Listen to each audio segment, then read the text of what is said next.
Keni probleme me plasarritjen e themrave? Ja si t'i trajtoni ato. Janë të shumtë njerëzit të cilët do vuajnë nga plasarritja e themrave. Problemi është siklet i madh edhe në stinën e verës, kur këmba është në kontakt të drejt për drejt me plurat. Janë të shumta produkte që rekomandohen për shërimin e tyre, por ka edhe disa metoda efikase që mund të bëhen në kushte shtëpie. Themrat e plasarritura mund të lehtësohen me lëngun e limonit. Vetit acidike ndihmojnë në heqjen e qelizave të vdekura të lëkurës, gjë që mund të sjellë një lëkurë më të butë dhe më të shëndetshme në vendin e themrave të çara.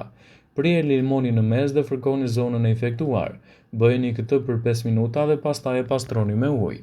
Mjalti ka veti antibakteriale dhe është i përsosur për trajtimin e themrave të çara dhe të thata.